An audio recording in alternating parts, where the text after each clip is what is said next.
to Combat Sports Talk, a podcast dedicated to UFC and Bellator discussion, the MMA community, and combat sports in general. I'm your host, Ryan Smith, and joining me this week is the man whose walkout song is Love Me Tender, Casey Onyebuchi. I feel like we got to practice this stuff because I was in no way prepared for it.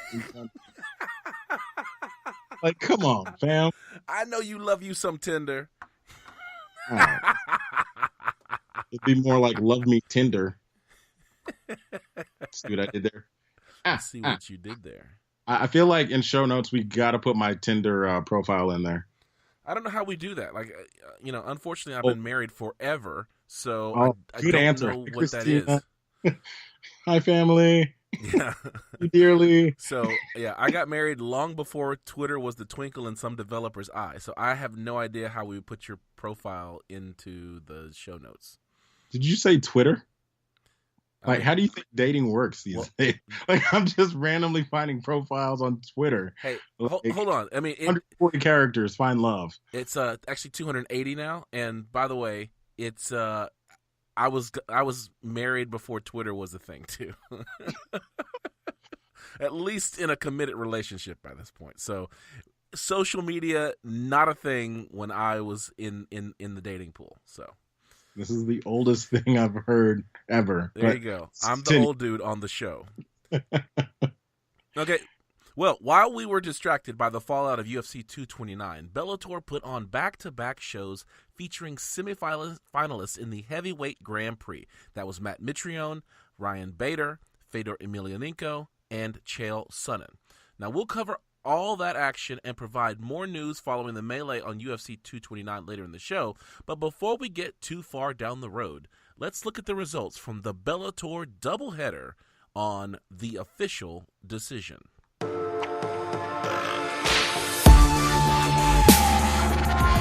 official decision.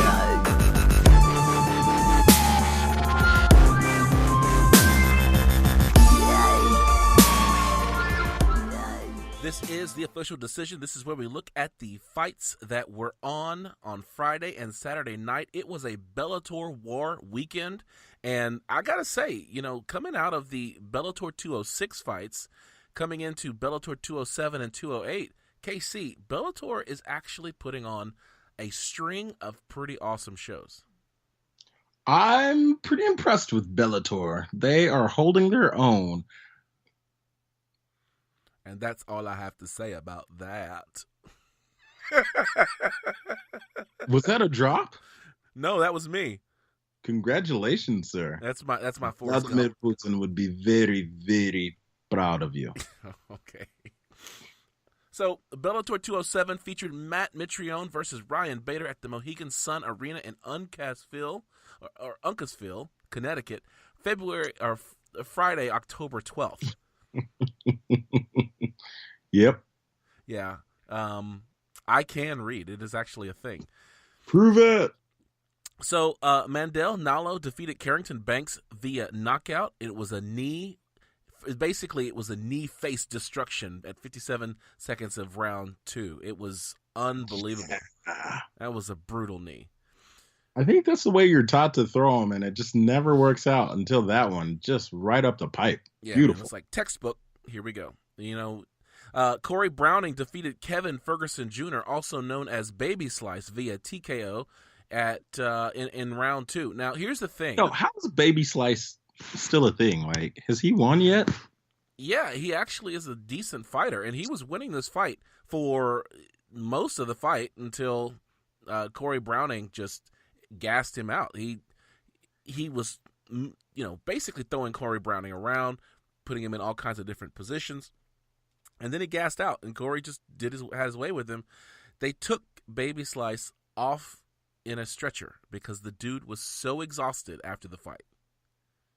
It's not a good sign. Not a good sign. So, that's the thing, is that I have never seen a fighter leave the cage on a stretcher. Like, even when, I feel like it's that uncommon. Like Little Nog or Big Nog got his arm broken by Frank Mir. He didn't leave the ring on the stretcher. Like, You feel were like so helping. tired you couldn't walk yourself out? Seriously? I mean, I get it. I mean, I know how tiring it can be, but walking should require very little effort. I mean, I got a lot of quit in me, so I feel like once I get knocked down, I'm just gonna find a spot, get a blanket. Like, this is where I live now. I'm I'm just tired. saying, there are babies who can walk out of the cage. Oh, so you're saying you want to fight this young man because you think you're tougher than him? Listen, all I got to do is survive to round 2. I got to survive 7.5 minutes or so. Well, having fought you myself, I know for a fact that you're really good at running around the ring, so I'm sure you'll live. That's right. And you know what? Even after doing those rounds, I walked myself out of that ring, even though I was exhausted. But still, I've never seen it happen. Baby Slice, Kevin Ferguson Jr. was the very first one to be so exhausted that he had to leave the ring on a stretcher. Lorenz Larkin got back into the winning ways. I think he won his last fight too, but he won again. He defeated Ion Pascu via unanimous decision. All of the fights were 29-28. Sergey Karatanov defeated Roy Nelson via knockout, punches and knees with 1 second left in the round. It looked like Big Country might be able to hold off, but man, he took a beating at the end there. Yeah, so do you think he gassed out, or do you think it just was the damage? Now, there was an illegal knee earlier in the fight. Yeah. And so Roy Nelson had time up to 5 minutes to recover from that, or they would rule it, I think, a no contest. He came back in and started fighting again, was trying to land that big overhand right that he's known for, but the fact is that Karatanov just got out of the way. He knew not to get caught by that. And it was only a matter of time before he was able to land a couple of uppercuts, which stunned Roy Nelson, and then he brought him down with a big knee and then finished him off with 1 second left in the round. Yeah, I mean, Big Country is just so one-dimensional. It's the perfect kind of matchup that what's his name was looking for, Cormier. Just someone who's got one skill set, and that's about it. Which is weird to say because Big Country is a legitimate jiu-jitsu master. Yes. But when it comes to being in the octagon, the man chooses one move and one move alone. We skate to one song and one song only. Right. And Bellator doesn't have an octagon. Look, in the ring, in the circle, the squared circle, and all of the above, the man does one thing. In the cage. How dare you call me on this? I just didn't want our fans to hear this and you call it an octagon and everybody come and tell you that that's a thing, that's a UFC trademarked thing. They have trademarked the shape. My Twitter handle is @CSTRyan. Feel give me as much hate as you want. Yes, and I will pass it on to him. And finally, in the main event of the evening, Ryan Bader defeated Matt Mitrione via unanimous decision. It was 30-25, 30-24, and 30-25. That's about as one-sided and a unanimous decision as you can get. That means 2 judges had 2 10-8 rounds and 1 had 3 10-8 rounds. Yeah, I mean, the fights were pretty much like that. I mean, just complete domination start to finish, so makes sense. Absolutely. And Ryan Bader took Matt Mitrione down and has held him down. It was funny because Goldie doing the color commentary with Big John McCarthy, they were saying this is like what Khabib Nurmagomedov does. It's like, really? Yep. Y'all can cross promote like that? That just seems weird. If I was Scott Coker, I'd be like, don't be saying names from people from other promotions on my show. I mean, it's name dropping. I mean, it's got to help. Like, oh, we know cool people too. Yeah, but it very much was. Ryan Bader just held Matt Mitrione down. By the second round, dude was gassed out. He was lucky to get back to his feet. Oh, by the way, Baby Slice, he did get back to his feet. Yo, Baby Slice, I'm sorry. I get it. Ryan's never been a real athlete, so I get you.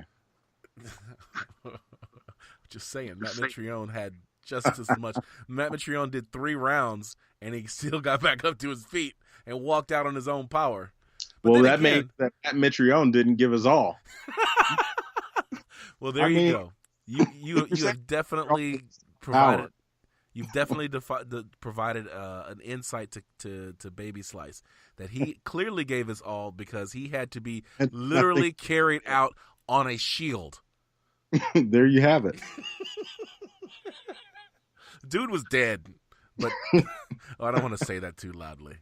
Yeah, he was dead. I'm just gonna move right along. So the hate that comes in goes directly to @CST_Ryan. There it is. Bellator 208, Fedor versus Sonnen at the Nassau Coliseum in Uniondale, New York. That was the following day, Saturday, October 13th.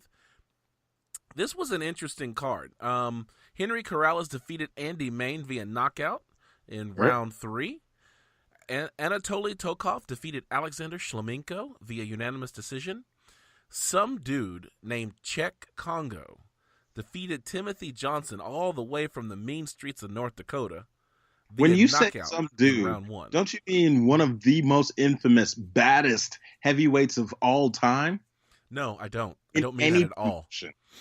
I don't mean that at all. Are you kidding me? Czech Congo legitimately goes down in mixed martial arts history as one of the greatest. By goes down, I mean, do you mean? Because then I could probably go with you on that. Czech Congo is a complete fighter who, at no matter what age, still dominates. Dude is like 43 and he's still competing, man. You know, as much hate as I give Czech Congo, this guy is still competing at a high level. And, I mean, let's just face it, though, that the guy he fought, Timothy Johnson, was not ready. Czech Congo has like 40 fights. This guy was fighting his 17th fight. That's plenty of time to be ready for it. He wasn't ready. All right, so for the record, though, because this is actually being recorded, I was hoping that you were going to go for the bait and just go all in. So I don't believe anything I just said. Before this goes on record, like, no, guys. Like, just trying to draw Ryan off sides. Okay, so just so that you guys know, Casey and I have known each other for quite some time, and he knows that ever since Czech Congo, and this is before Czech Congo had the knockout of Pat Barry, I think that was 2011, I have hated on Czech Congo, and I always pick whoever is fighting Czech Congo to win, even if they're like Timothy Johnson and has no reason why he should win this fight. Probably shouldn't actually be in Bellator, but he is. He actually trains with Big Country Ron Nelson. Anyway, that explains a lot. Yeah, I always pick against Czech Congo, and I've just been the biggest hater. And so KC has always decided to push my buttons by proclaiming Czech Congo the greatest just because he knows it gets on my nerves. But I am now immune to it. Because it's actually become true and you can't do anything about it. You're like, well, I mean, I have no argument anymore. You know, there has been a pattern of wins that Czech Congo has strung together, though. So, you know, I can't say too much. Remember, it was when he was fighting Javi Ayala. I was like, you know what? If Czech Congo wins this fight, I'm gonna have to shut up because he's. Yep. And he won it, and I'm like, oh no! And it was like first round too, so it wasn't even close. It's like, okay, I have to stop talking so much smack about Czech Congo. That's about the Africans. Speaking of Africans, at least half. Benson Henderson defeated Saad Awad. Where is it going? Please don't screw this up. I don't actually know if he's African. I think he's. I know he's half Korean. But I don't know what the rest of his nationality is. Benson Henderson defeated Saad Awad via unanimous decision. He did a great job. I mean, this is the Benson Henderson that we used to see in the UFC, where it was just relentless wrestling. He completely smothered you. You know, did damage, but not too much that he was, knocking people out. But it was clear that he won. I have here on the run sheet veteran moves because back when we were watching UFC 229 and Connor was grabbing the shorts of Habib and his gloves and all that kind of stuff, Joe Rogan was calling it veteran moves. And veteran moves is now a term, okay? So veteran moves means cheating and getting away with it. Boo! I don't support it. So Benson was grabbing onto the fence, and he got warned about it. He was grabbing onto Sadawad's gloves to help provide leverage while he was holding him down. And Sadawad, even though he was complaining about this was going on, the referee really didn't see it going on. So those were veteran moves, and how he was able to use things that would be considered fouls if they were seen. He got away with those. So he won just by adding in like a line judge, some ref who's like just outside of the octagon, who's like, all right, let me call this since no one else will. Something like that. But Big John McCarthy was right on top of it. Between rounds, they would show where Benson Henderson was grabbing the gloves and all that kind of stuff. So that's what kind of stuff goes on. If you're a veteran, you get away with it. All right. Well, the main event of the evening, Fedor Emelianenko defeated Chael Sonnen via TKO in round 1. With bunches of punches. It was. I mean, he basically held Chael Sonnen down and just wailed on him. My favorite part is afterwards when Chael's talking to Fedor. It was like, were you angry at me? Why are you hitting me so hard? It was crazy because the fight, they said go, and Emelianenko just lands just one huge punch, rocks Chael, and drops him. I mean, it was less than 10 seconds into the round, and Chael was already dropped, and it was crazy. This is funny because it's that old Mike Tyson, everyone has a plan until they get hit in the mouth. And Chael had said before that, there is only plan A. Yeah. Like, no matter what happens, this is what my plan is. It's like, bro, you needed a plan B. Well, he definitely tried. Grappling, though. He had some moments where yes. I felt like it was weird that he hopped over and changed position, because once he did, he lost control. Yes. But it was a calculated risk. I mean, the guy knows what he's doing. Yeah, and that's the thing, is that if it was someone else, we would really just say how ridiculous the attempt was. But you could see what Chael was doing in trying to flip Fedor over by doing a flip over his back, and he lost his grip at the last minute. So he lost position, and that's what Fedor used to posture up and just finish the fight. It was, I think Fedor realized that he wasn't going to be able to stand and bang with Chael, because Chael was going to keep trying to take him down, and if he failed, he would just lay down on the ground trying to coax him into some type of grappling match on the ground. So Fedor just crawled into his guard, postured up, and just finished the fight. So now that sets up a heavyweight final between Ryan Bader and Fedor Emelianenko. So I want to get your gut, because I know that a lot of people are already speculating who they think will win between Ryan Bader and Fedor. So I wanted to see what your gut is. You don't have to. We won't call this your official pick until the actual fight has been made. I guess I think it's going to happen in January of next year. So yeah. Where would you put your money? What do you think the odds are going to be for Ryan Bader versus Fedor? I mean, originally I would have to go with Fedor. Okay.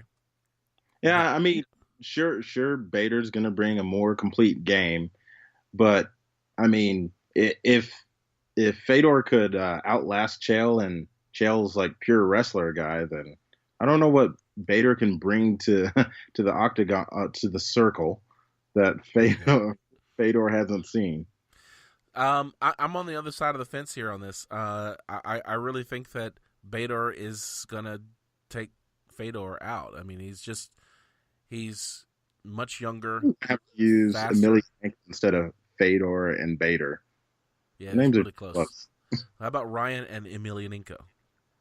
I think Ryan's gonna win. I'm going for Ryan. I have no comments. I was just gonna let that sit, but. So yeah, in seeing how dominant Ryan Bader was against Matt Mitrione, and how Fedor looked like he was already fading at the end of round 1, I think even if he has a strong first round, I think Ryan Bader comes out strong in the second and third. So you're telling me that Fedor is a fader? I am saying that the Russian fades, and rule number 1. I am actually going against rule number 1 on this and not picking the Russian.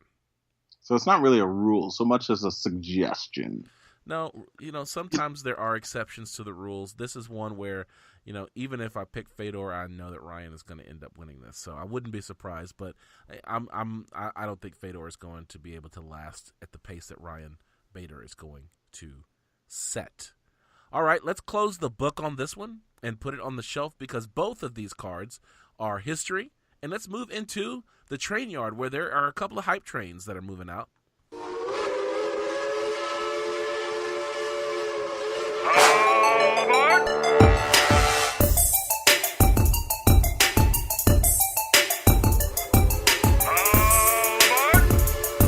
The Hype Train. All right, the hype train. This is where we look at the fights that were on the weekend and decide whether or not we want to hop on the bandwagon, which is what we call the hype train, and support some of these fighters who had good performances over the weekend. First one on the list is Ryan Bader. Now, he is a person that we followed back in his UFC days. And, he has been the Bellator light heavyweight champion, and he is now vying for the Bellator heavyweight championship. He is very quickly becoming a double champion like Conor McGregor and Daniel Cormier. So I guess my question is, are you on this Ryan Bader hype train? Because clearly he's a better fighter than he was back when he was in the UFC. Yeah, it's tough not to think that this guy is going to be just continued greatness for a while. He's definitely continuing on his upswing. So it's easy to jump on that hype train. So, I'm reluctantly stepping on this hype train because personally, I still don't give him a whole lot of credit. I mean, I think he's Bellator good, but I don't think he's UFC good. And when I think about the fact that he is able to do this against, a Matt Mitrione. Matt Mitrione was an average to below average heavyweight in the UFC. When I look at the different people that we have at light heavyweight, people like Volkan Ozdemir, people like Anthony Smith, Jimmy Manuwa. I don't think Ryan Bader wins fights against these guys. I just don't. Maybe Jimmy Manuwa, but he sure is not going to vie against Alexander Gustafsson. I'm not going to give him a shot against Daniel Cormier or John Jones.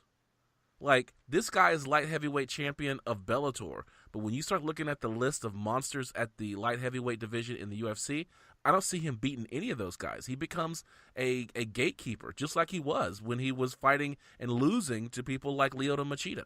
So I think that I will get on the hype train because of what he's accomplishing at Bellator. But the fact is that I want to see him fight Lyoto Machida and get that win back before I'm going to say that this guy. Does it matter if you fight Machida, though? I mean, it's not like he's the greatest ever. Machida knocked him out. Machida just put him to sleep. And so if he can get that win back, that at least shows that he's. Yeah, but it's an old Machida now. It was an old Machida when he knocked him out. I mean, this wasn't Lyoto Machida that was putting people like Randy Couture out. This is Machida like, I've only got 3 more fights left. Let me try to fight Ryan Bader, and he knocked him out. Yeah, that's fair. So, I'm on the hype train because of what he's accomplished and where he is in his heavyweight Grand Prix, but I don't feel like this is a legitimate hype train compared to the competition that he left. And he's made some comments like he feels like he is one of the greatest heavyweights in the world because he trained and kept up with Stipe Miocic. And when I look at the monsters at heavyweight in the UFC, I don't give Ryan Bader a chance. All right. I disagree firmly. All right. Okay. Benson Henderson. Now, this is a person that we were a big supporter of when he was in the UFC. He came to the Bellator and lost his first fight, and people were laughing at him, but he started to put some wins together. So I felt like we should revisit whether or not we're on the Benson Henderson hype train. Nah, I'm good. I need him to do more before I'm like, yay, this could be a thing. Yeah, as much as I love Benson Henderson, he's one of my favorite fighters back in the UFC. I want to see him finish fights. I want to see him finish fights, and this is a fight. Unanimous decisions aren't aren't enough for me anymore. The Last Emperor, Fedor Emelianenko. I mean, do we give him the hype train just because he's of what he's done from his Pride days all the way through to now, or what?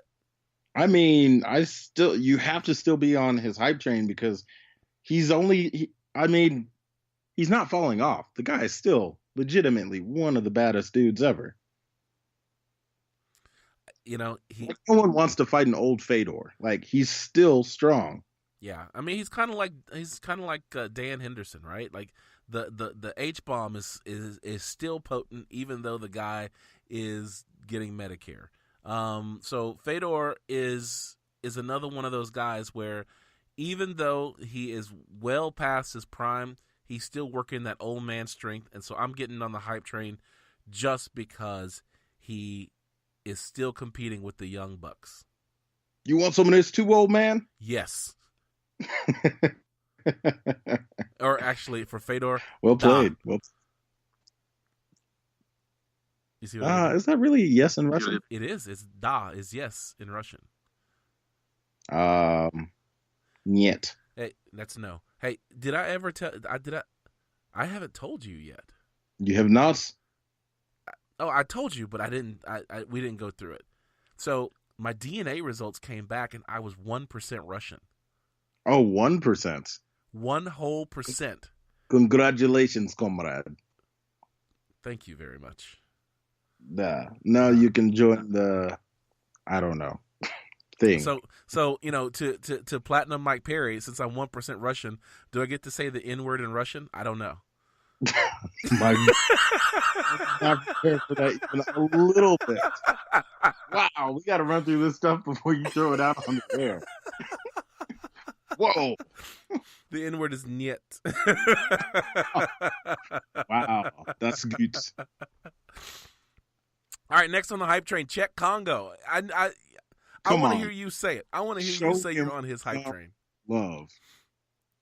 I've been on the Czech Congo. I'm driving the train. Are you kidding me? I'm the conductor. That is the crazy train. Crazy good train. Crazy like a fox train. I am not on the Czech Congo hype train. How? The man wins. Yeah, just can't decisively wins. Come on. It's not like he's just getting decisions. He's knocking folks out still. You know what? I'm going to tell you like this. I'm going to get on the Czech Congo hype train when he retires. So get out of here. Get out of here. Right. When he retires and is inducted into the Hall of Fame? If he is inducted into any Hall of Fame, I am going to be there. No, I'm not going to be there. Who would Come on. You don't believe it's going to happen anyway? No, I will say this, though. I will do a 2-minute on the show. I will do a full 2 minutes on the greatness of Czech Congo. You heard it here first, folks. If he is inducted into an MMA Hall of Fame, that's not like the, Paris Hall of Fame or something like that. Oh, because the French don't matter? No, I didn't say that. He's my friend. I did not say that. All I was saying is that he needs to be in a Hall of Fame for like Bellator or the UFC or MMA, which doesn't exist. If. All right, final one. Chael Sonnen. I mean, I'm not a fan of the gangster from Oregon. Why not? I just can't be. Because he lost. He's a loser. I only like winners. I'm going to say this. Simply because of his ability to promo talk, I got to give it to him. I mean, he did an amazing job at the press conferences, and even in defeat, he was hilarious. Yeah, I mean, he's a good dude. Like, I'm a fan of Chael, but do I think he's going to do more awesome things fight-wise? Nah. But he's a fun person to see fight, and that's what I like about him is that at the end of the day, while I don't like him as a color commentator because I think his opinions are too absolute. Yeah.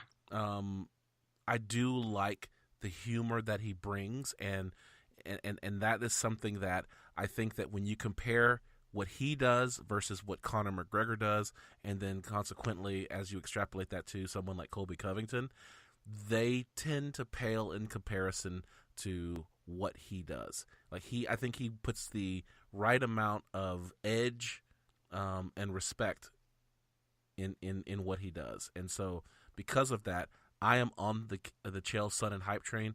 You don't have to win for me. Just be funny. Just be that guy that we fell in love with back in the UFC. Oh, why did my voice do that? I had to fully acknowledge that. Like, yep, that I don't know what happened there. Yeah, I don't know. I'm. Is trash talking enough to get you on the hype train? Like you don't have to win, kind of like a Conor McGregor. Don't win, just talk. No, here's the thing: is won to get there, so that's not fair. The thing for me is Chael Sonnen. I've been a fan of Chael Sonnen since he was fighting Anderson Silva and trying to get a fight with John Jones. That's really what I'm getting on his hype train for, is what he's done in the past, not necessarily what he's done in the present. That's ridiculous. The whole notion of a hype train is your potential, what you're going to be in the future. Otherwise, is there a reverse train heading the other direction? An old timers award? Yeah, well, I don't know. Like I said, I've got a spot for Chael Sonnen. If I'm the only one on that hype train, you know what? I'm gonna ride it. I'm gonna ride that train for the sake of nostalgia.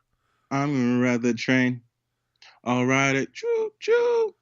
That's right. So I'm on it for nostalgia's sake.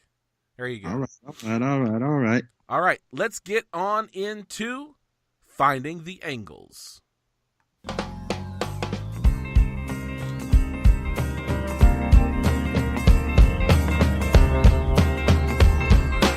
Finding the angles. This is Finding the Angles. This is where we look at the headlines that are making waves in the MMA world.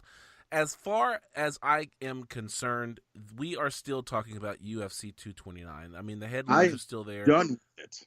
I know you're done with it, and we're a week past all the brawl and all that kind of stuff, but things are still coming out about it that I think are worth talking about. The first one is we finally got the pay-per-view buys, and the UFC 229 breaks the pay-per-view record with 2.4 million buys, and that's up from 1.65 million for McGregor Diaz 2. But it wasn't that 3 million that Dana thought he was going to get. Well, it wasn't, but it wasn't that far off. Well, I'd say 600,000 is kind of far. Well, if 600,000 is kind of far, then when Amanda Nunes fought Raquel Pennington, then we probably should have celebrated that. I don't think it was that. I think it was like 85,000 buys.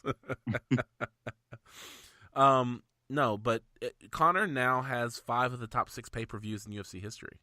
So, I mean, when we were talking last week about the UFC attaching their business model to the success of Conor McGregor, they have something here. UFC is held afloat by Conor, basically. As far as we can tell, yeah. So all it takes is for him to decide that, yeah, I'm over this. And UFC becomes a joke, and we all watch Bellator or the PFL. Actually, I think that you're going to find at the end of the year we're going to have someone else to help counterbalance the Conor McGregor hype train, and that is one Johnny Bones Jones, who's returning. But we'll get into that in a bit. So the UFC breaks the pay-per-view record. Even the prelims approached the all-time record of Holly Holm versus Ronda Rousey. That was the record for prelims, and the prelims for this fight also approached that. I don't think it broke the record, but it's second to that one. So all in, UFC 229 was a success from a business standpoint. They got the eyeballs that they were looking for. Unfortunately, they got a little bit more than they were planning. Or it may have helped, as we've decided, and cooler heads have prevailed.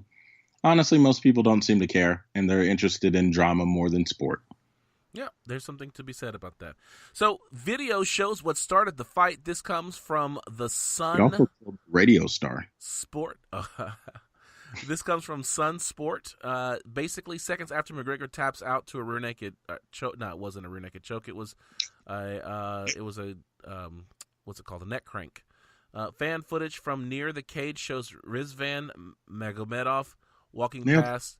He's wearing a blue suit, and he slaps McGregor's training partner Dylan Dennis on the shoulder, and that started the jawing. Shortly thereafter, Khabib Nurmagomedov scales the fence and does a flying sidekick into the crowd. But he Dylan does not Dennis. connect. He actually connects with his hands. So No, he comes. come on. He does. I've watched the video twice. I've watched the video more than twice. And he jumps into there, and you see him land a strike as he's coming down. Dylan Dennis responds with some punches. They separate it, and then you see Rizvan Magomedov come back. Though, because there's a lot of trash talking happening, and then Khabib, as he's walking over there, sees his partner about to get attacked, or his corner about to get attacked, as his corner is rightfully able to walk into the cage. So, yeah, I mean, kind of gives a little more context. It wasn't just a Khabib running over angry at Dylan. He was protecting his boy. But his boy is the one who did the pat on the back kind of. It wasn't that serious, though. It's not like he took out Dylan Dennis and was like, punch to the it wasn't a brutal strike. It wasn't a judo chop, if you will. Like, haha. But it was patronizing, and it's a sore moment. So for all the talk that we did that Khabib should have kept his stuff together, we can't say that about Dylan? Like, oh, well, it happens. Like, no matter what, just keep your composure. Okay, so let's just be clear. Dylan Dennis did not throw any punches even after Magomedov patted him patronizingly on the back. He started jawing with him and started going at him verbally, which is what eventually caused Khabib Nurmagomedov to scale the fence. But the reason why I saved this for the show, I'm a little bit dubious with this video. And the reason why is because I watched this fight live. And I watched other angles of this video, and the video that the Sun is showing, which let's be honest, they're a tabloid. They're not like legitimate journalism. Yeah. So the time between Magomedov pats Dylan Dennis on the back and Khabib jumps over the fence seems almost instantaneous on this video. But I remember seeing Khabib Nurmagomedov and Dylan Dennis yelling at each other, and Dylan Dennis telling him to come on when Khabib finally scales the fence. And I didn't see that interaction occur on this video. So what it makes me feel like happened is that this video is doctored to show Dylan Dennis in a better light than what he actually was on the video. So what I want to do is I want to go back and watch this video alongside other camera angles to see if the instantaneous action of the pat on the back and Khabib jumping over the fence actually happens the way that this video portrays from other angles. On the plus side, what it does is kind of gives the commission something else to consider, in that maybe it really isn't just a crazy Khabib, which makes me really excited to kind of further justify the actions here. All right. You have anything else about this one? Yeah, this is stupid. So, Zubaira Tukog, I have been practicing saying his last name this whole time before. I really going to be able to do it. Tukov. I can't do it. Tukov. I've been practicing it, and now I can't get. I've been literally. I hope practicing. he fights you. Tukogov. I hope we go to the fights and he punches you for his name. Tukogov. That's it. Zubaira Tukogov. He is being replaced by Michael Johnson for his in the battle versus the sprinter Artem Lobov. Yes, Michael the Menace Johnson? Yeah, it's the right move. Is it? I mean, you can't have the craziness continue. These, I don't know. Yeah, I don't know if Michael Johnson's the right person for the fight, but I'm glad that this. I don't know. Who knows? Maybe does Khabib's guy, is that official that he's done? Yes, he is still out of the UFC. So because of that, Michael Johnson has stepped up to face Artem Lobov. And the problem with this is that while Zubaira Tukhugov, it may have been a competitive fight for Artem Lobov, people are looking at this and saying that Michael Johnson is head and shoulders better than Artem Lobov, and that this fight may just be a murder in the ring. Ooh, interesting. So we'll have to see. This is a late fight replacement for Michael Johnson, so he'll have to get ready. Hopefully he'll be able to make weight, but if he does, we'll get to see Artem Lobov face off against Michael Johnson.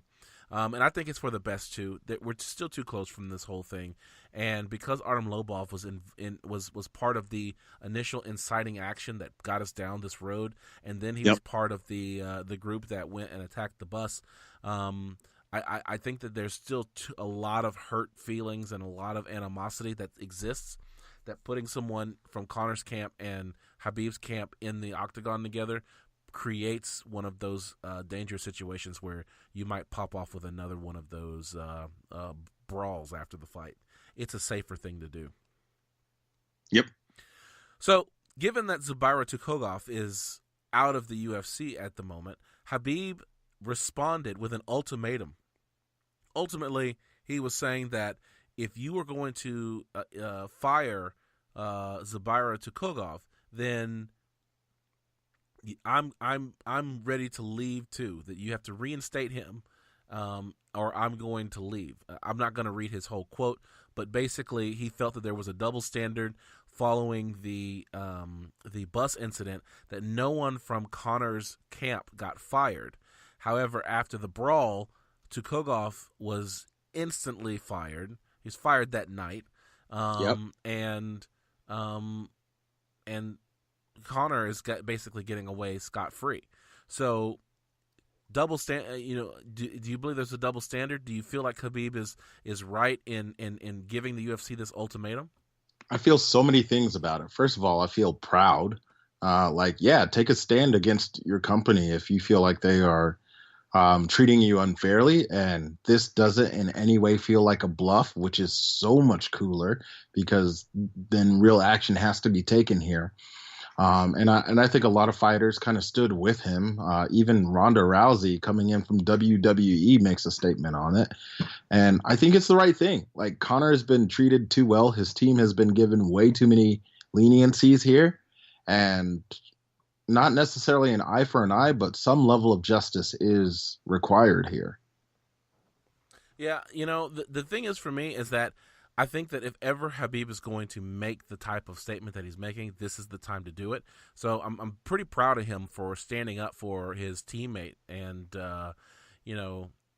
and being willing to walk away from what ultimately is the gold standard when it comes to UFC and when it comes to mixed martial arts. So if he's willing to walk away from that, then it really gives Dana some pause to say whether or not keeping Tukhugov fired is really worth his long-term interests. Personally, the doubt though is he's got it weakens his position if a fighter can threaten him. But I mean, it didn't work for Brendan Schaub, so not every fighter can threaten him. But I think that there is a handful of fighters that could threaten Dana White. Of course, Conor tops the list, but you think Jones could? I think Jones could have in the past. I don't think he can right now. But I don't think Dana White. I mean, what is he going to do? Dana's got his contract, and no one's going to touch a fighter if the UFC has the contract. So. Yeah. So, yeah, unless he wants to go and fight in some promotion overseas, which, I would assume that Khabib would be willing to do. But you can fight in Risen. They'll take anyone. Yeah, but then again, they have open weights and stuff like that, right? I would be scared of that. So I really like that. But so, what would you do as Dana White? What would you do? As Dana White, I'd reinstate Tukov. There's really no downside to him reinstating Tukov at this point. It shows the thing that everyone accuses him of is not caring about the fighters. That would show that, look, I'll at least consider this. And honestly, Dana White can still leave this guy as early prelims for the rest of his career till he quits. Yeah, I mean, the biggest thing right now, and I think the same thing, is that Dana White was a little bit too itchy on the trigger finger to fire this guy. So bring him back and put him on Fight Pass. And Yep. give him if you want to punish him, give him a bad matchup. If he loses, then you've got something against him to say, okay, this guy can never make it onto a pay-per-view or a main card somewhere. So you mean top 10 contender fight and he loses, and then you've got reason to relegate him to obscurity? Yeah. But if he wins. But here's the thing: is that by reinstating him, then give him over to the Nevada State Athletic Commission. They've got an axe to grind as well. So with in so much as that, you've got all these other tools that you had at your disposal, Dana, that you didn't take advantage of. If you wanted to truly punish this guy, that rather than just firing him as a gut reaction, you've put yourself in a situation where now you've brought about the ire of Khabib Nurmagomedov, and he's willing to quit over this firing. So why don't you use your other levers that you have, your relationship with the Nevada State Athletic Commission? All those guys, and you bring so much money into Las Vegas. There's no reason why you couldn't influence that.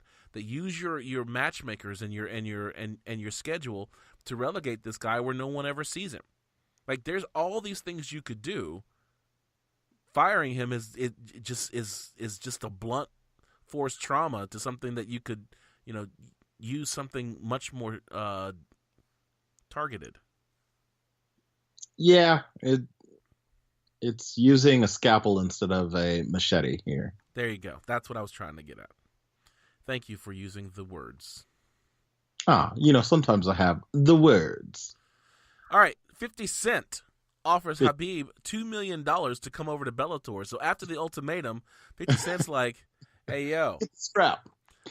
I mean, it's, I'll give you $2 million if you come to Bellator. And Khabib's like, that's like 50 cents. Yeah. The problem is, what is happening with my voice today? I don't know, but I hope you get through puberty very soon. Secondary puberty tonight. All right. Mm-hmm. Well, we don't really know Curtis Jackson's finances. Like, that guy is like always, he's perpetually broke. Yeah, but any given day, I have more money than 50 Cent. You got 75 cents. It's like, so I don't know what you're trying to prove here, but congratulations on inserting yourself into something you know nothing about. Well, yeah, and that's the funny thing is, because 50 Cent is a partner of Bellator, he is providing them apparel and champagne. Well, all right. So I guess he feels like he can now matchmake and try to get fighters for Bellator. Which, what's funny is that Khabib responds with, "Just send me location." That's gonna be my new response when you text me. I'm gonna be like, "Just send me location." Drop a pin, send a location. That's for some of our listeners. They'll get it. So, you won't. So Scott Coker, who is the Dana White of Bellator, he basically put a kibosh on all of this. He said, he called me yesterday and said, "Hey, what's going on with this?" I said, "Well, the commission's involved. There's a lot of steps to the whole situation." I told him, "Hey, let's just stay clear of it because this has nothing to do with Bellator. It has to do with the commission and the fighter and the league. So that's their business."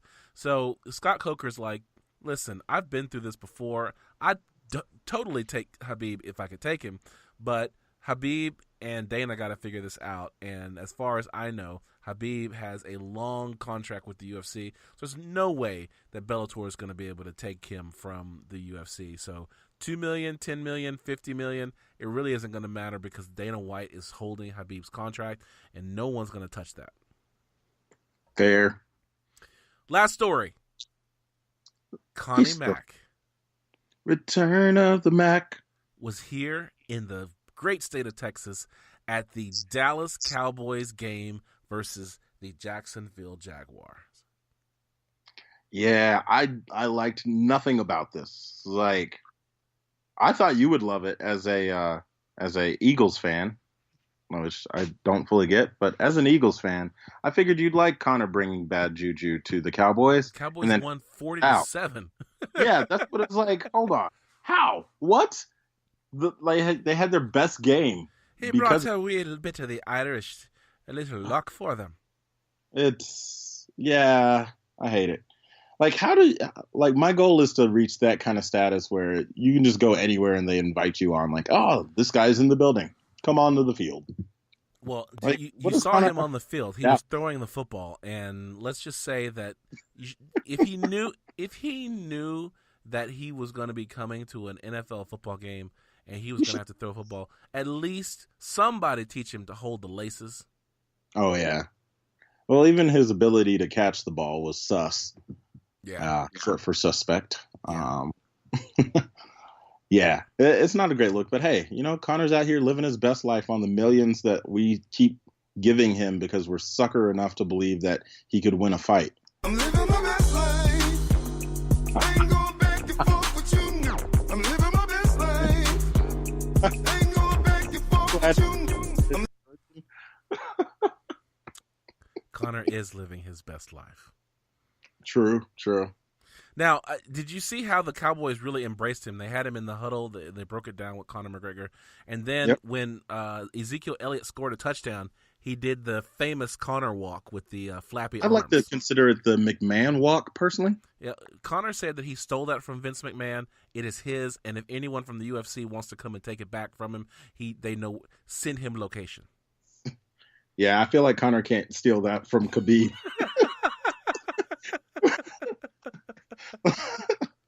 Like, Conor can never use the term send location. I feel like he's got to take off the Find My Location feature on his phone at this point in his career. Like, no, fam, you got to win one first. The witness protection program won't even take him. They're like, no, he has location. Oh man! So it was interesting, very interesting. Conor McGregor was there for the Dallas Cowboys. They won 40-7.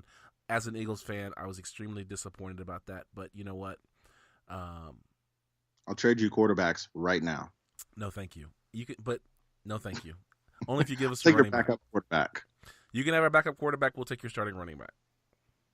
Nah, that's not a good enough trade. We're giving you a Super Bowl MVP. Yeah, and you're taking the one weapon we have on offense. Yeah. What receivers do the Cowboys have? I feel like I could walk on and be a Cowboys receiver right now. You probably could. Could. You know what? I'm sending a letter to Jerry right now. Right meow. Right meow? Right meow. All right, so that is Finding the Angles. We've got one segment left, and that is the fight card.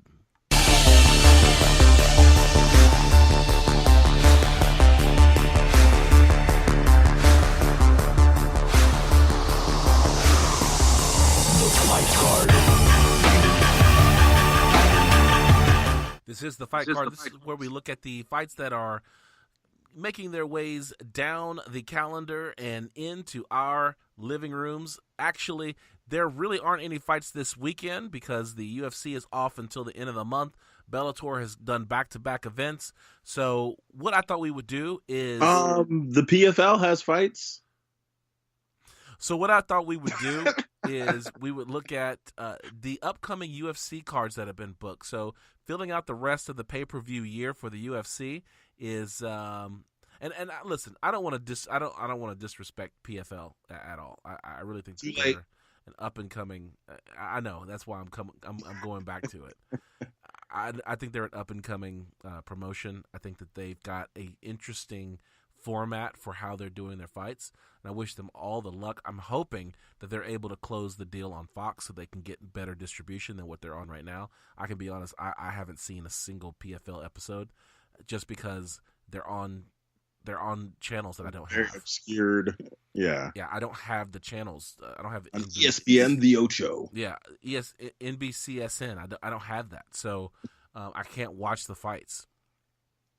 So if they can get on Fox, then that gives me a better shot. And since the UFC is going to be leaving there, that's the void you want to fill. So good luck to the PFL. I hope you guys have a great rest of the season, and hopefully you'll get your contract signed with Fox. So let's talk about UFC pay-per-views that are booked. UFC 230 is booked now. Daniel Cormier versus Derek Lewis. That's the headliner. Are you excited about that? A little bit, because Lewis, if he's serious about getting his cardio up in this short amount of time, could be interesting. He's not. He doesn't have enough time to get his cardio. And Daniel Cormier knows that. I think that's one of the reasons why he took this fight, is because he knew that Derek Lewis was not going to be able to keep a pace with him. And as long as Derek Lewis doesn't land a lunchbox on Daniel Cormier, I think Daniel's gonna do extremely well. Other fights on this We know card. Daniel can take a punch though, because his double knockdown from the Anthony Johnson fight, whoo, he can take a punch. Yes, he can. So I really think that Daniel Cormier. The other thing is his bad hand. Like, I don't think it's healed. I think that he just knows that he's going to be able to gas Derek Lewis out, probably choke him out, and then win this fight. Is going to be the is easy bad. money. Or they wouldn't allow the fight to happen. What do you mean? Like, don't you have to get medically cleared for most of this? Yeah, but his hand is fragile, and so he keeps breaking it. He indicated that they were not able to do surgery, so I think it's functional. I just don't think that it can take too many strikes, or else it's going to worsen the worsen the damage that it's already taken. So let's just say it breaks easily. It's probably not broken, but he knows that that's a risk that he has. DC has only 2 fights remaining. This would take away one of them, leaving him 1 fight left. So the likelihood that we would see a John Jones 3rd fight, I think, is in question.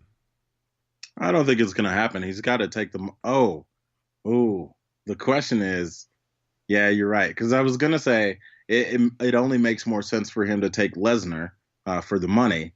But with the way that beefs are selling on UFC cards, like, if they can get some real animosity shown in between him and Jones, I think people would pay for that. Yeah, but they'd have to do a 1-fight deal with Daniel Cormier to have this fight. But I just, with him taking up one of his last 2 fights with Derek Lewis, I think that he's only got 1 fight. That fight is Brock Lesnar, and you go off into the sunset. But that's not a done deal. Why take the Brock fight? Well, I think that either way, he takes the Brock fight or he takes the John Jones fighting at the end of the year. Either way, he's pushed to his last fight. So I think that it puts him in a good position, but the fight that he really wants is Brock Lesnar. Let's look at some of the other fights on the card. Luke Rockhold versus Chris Weidman 2. We know that these 2 guys don't like each other, and Luke Rockhold won the first one versus Chris Weidman. I don't see why Chris Weidman why that result's gonna change any, to be honest. Yeah, not a huge Weidman fan, but Luke Rockhold did show against who's my Cuban guy? Yoel Romero. Yeah, that he can be rocked. And Chris Weidman, I don't know. I think his strength is probably a little bit underrated. Like, he does have that ability to push a guy back up against the cage and do work. We'll definitely see that one. Jacare Souza versus Derek Branch. I think this is a good matchup. Both of these guys need a good showing to get back on track. Jacare having been beaten by Kevin Gastelum to put Kevin Gastelum in the pole position for the middleweight championship, and Derek Branch is finally coming back after his he lost one to Luke Rockhold and then came back and won his next fight. So I think this is a good matchup for these 2 guys. Derek Brunson versus Israel Adesanya. That's going to be a good one. I like Israel. Seems like a good guy all around. Absolutely. UFC 231 has been booked. Max Holloway versus Brian Ortega. That was the fight that was scratched from the card because Max Holloway was dealing with some type of concussion-like symptoms. So it looks like he's all healed up and ready to go against T-City Brian Ortega. I'm excited about that fight. Yeah, that's going to be awesome. Yeah, that's for the 145-pound championship. Joanna Jędrzejczyk, the queen.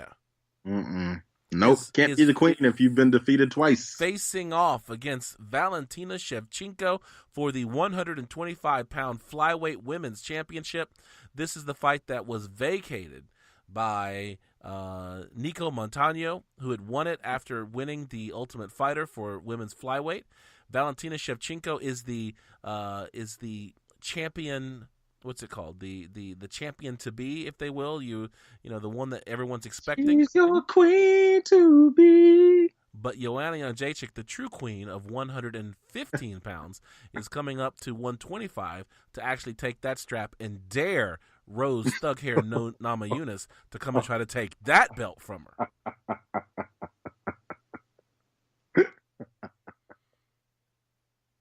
Nope, never mind. Nothing.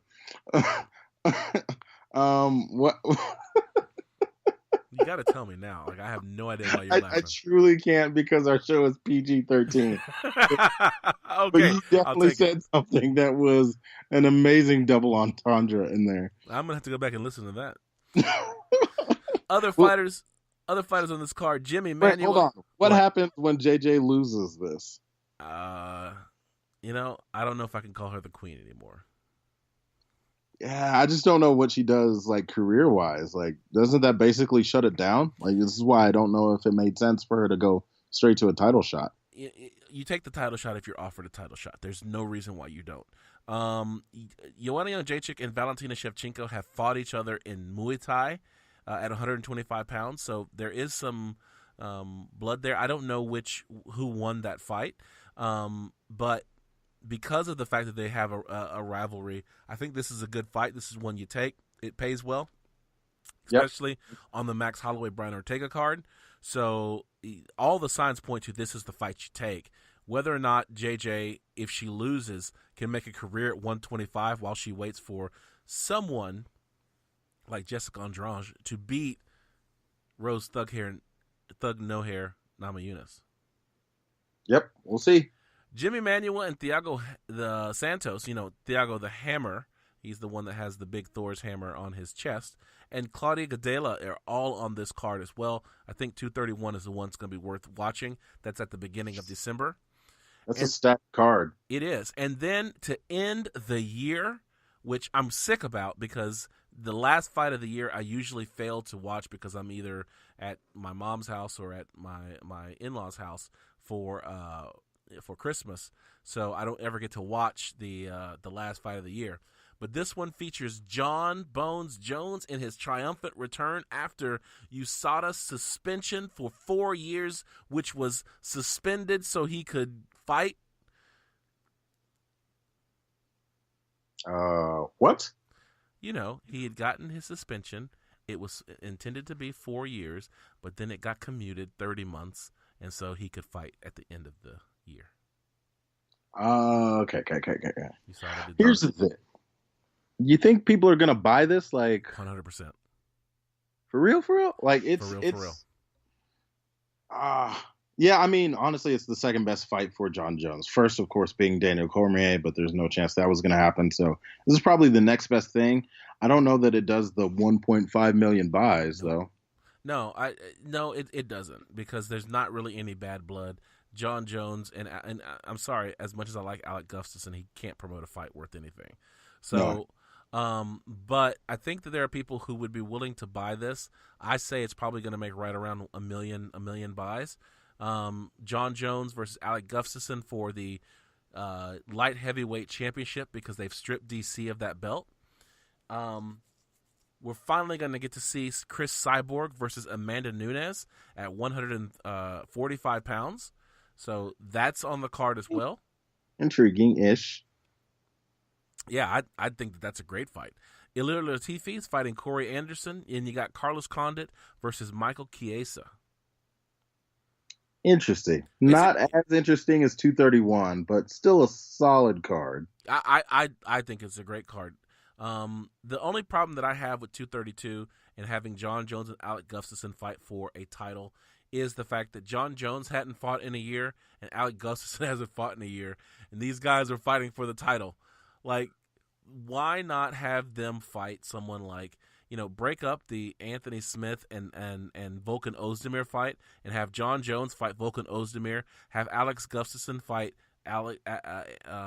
Anthony Smith, and at least then you have them fight for the right to fight for the title. And I know that puts another fight in between them, but yeah, I just think it's ridiculous that you have two guys who haven't fought in a year while you have all these other light heavyweights who are working their way up the ladder just to have two people who have been idle. Oh, there's a belt here. Let's fight for it. And I don't think that it's fair, but it's how probably the the UFC most works. interesting of the fights that you could set up, though. That's the problem, because it's still business over sport at the UFC. Yeah, but I would just have preferred to see them fight at a light heavyweight for the right to fight for the title. That makes sense. And even if they did, let's say that you pull in someone like Ovin St. Preux versus Alec Gustafsson, and you pull in Dominic Reyes to fight John Jones. That would be a big step up for Dominic Reyes. But at least if they fought those two guys who are both light heavyweights, by the time they get their next fight, Daniel Cormier would be potentially through with Brock Lesnar, and you could actually have DC defend the light heavyweight strap. Yep. So, anyway, I'm not the matchmaker at the UFC. Clearly, I would not make the money that the UFC has made, and so therefore that's why I'm only suggesting what they should do on a podcast called Combat Sports Talk. You got anything else? I have absolutely nothing more to add other than, hey, Alex, hey, Rachel, thanks for listening. Follow us on social media. On Twitter, I'm at CST Ryan. And I am at CST Ryan. You can check out the website at www.combatsportstalk.com. You can find us on Spotify, iTunes, SoundCloud, Facebook, and Instagram. I am at Combat Sports Talk. And I am at Obfuscated, OBFUSC, the number 8, TED. All right. And you're also at Push Full Prey. I am. See, I never know. Every time I say Push Full Prey, you're like, what about the other one? Yeah, I only do that just to push your buttons. And I realized that I probably spelled that wrong out loud, so oh well. Good luck. Yeah, find obfuscated in the most obfuscated way of spelling obfuscated. We now have merchandise on Amazon. Search for Combat Sports Talk, and we've added a new section on the website for live events. If you want to hear some really good takes on the fights as they're happening, then you definitely want to hear George G. Money Stallworth break down the fights. He is a two-time champion amateur Muay Thai fighter and great all-around dude. Our very own champ. That dude is amazing. Absolutely. You got anything else before we say goodbye? Farewell, goodbye. I'll be there saying adieu.